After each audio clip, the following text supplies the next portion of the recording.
Japan's secret morning plant, most people have never heard of it. The Japanese plant that replaced my morning coffee. I tried Japan's morning plant ritual for 30 days. Most people think a good morning starts with coffee, but on a small volcanic island in Japan, people have been waking up to a completely different plant for over 400 years, and they're some of the longest living people on the planet. I tested their ritual for 30 days, and what happened surprised me. Today I'm going to show you the exact Japanese morning plant ritual, including one plant most people in the West have never heard of, that you can do in under 10 minutes, even in a tiny apartment. Here's the problem with most morning routines. Coffee spikes your energy, then crashes it. Your phone puts your brain into stress mode before you've even gotten out of bed. And your plants? You water them in a rush, maybe forget, maybe drown them. Just another chore. But in Japan, the morning relationship with plants is completely different. It's not a chore, it's a ritual. And that difference, according to science, changes your entire day at the biological level. Japan consistently ranks among the top countries in the world for life expectancy. Okinawa alone has been studied for decades by longevity researchers, and while diet gets most of the attention, researchers keep finding one overlooked pattern. The Japanese relationship with plants is woven into daily life in a way that most Western cultures have completely abandoned. We live indoors. We outsource our food. We scroll through pictures of nature instead of touching it. The Japanese never made that trade. And the morning is exactly where you can see the difference. There are 3 specific steps. The first one takes 2 minutes, and it changes your nervous system before you've even had breakfast. The first step is called Mizuyari. It just means watering, but not the way you do it now. Instead of grabbing the can and rushing through it, you slow completely down.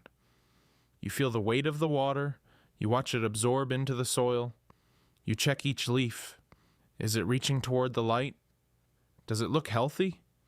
This sounds too simple to matter. But research published in the Journal of Health Psychology found that mindful contact with plants measurably lowers cortisol, your stress hormone, within minutes. You're not just watering a plant. You're resetting your nervous system before the day even starts.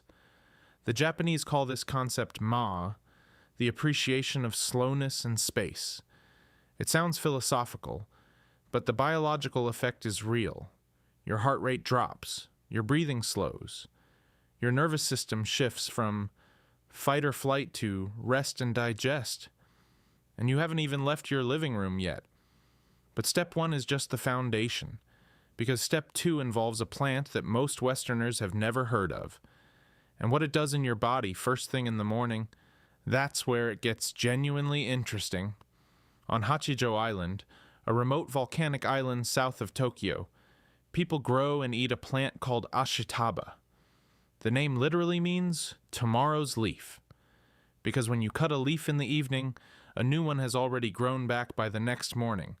For over 400 years, this plant has been eaten as food, drunk as tea, and used as medicine. And now Western researchers are starting to understand why. Ashitaba contains rare compounds called chalcones. These are a type of antioxidant almost impossible to find in common Western plants. And chalcones do something very specific.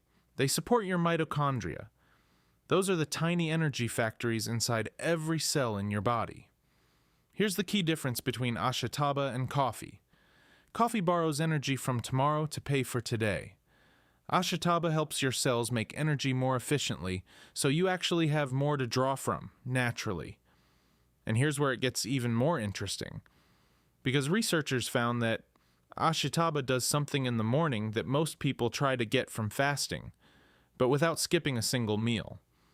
Ashitaba's chalcones have been studied for their effect on autophagy. That's your body's cellular cleanup process, the same one triggered by fasting. Except Ashitaba activates it through a completely different pathway. You're essentially helping your cells clean house first thing in the morning before you've even had breakfast. Think about what that means.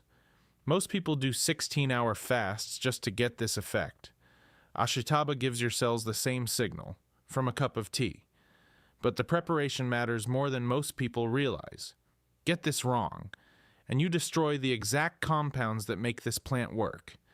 You want the water at around 185 degrees Fahrenheit, hot enough to extract the compounds, but not so hot that it destroys the delicate chalcones.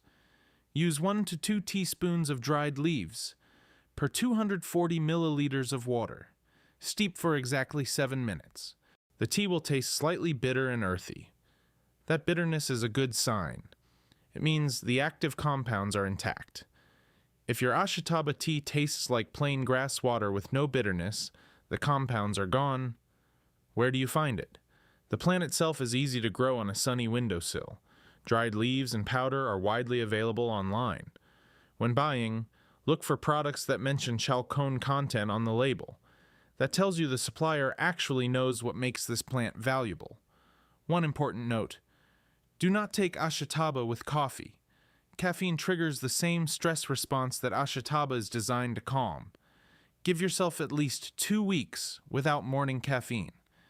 By week 3, most people stop missing it. Now the third step. This one takes 5 minutes.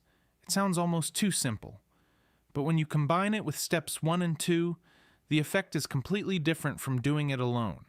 The third step is called Shinrin-yoku, forest bathing.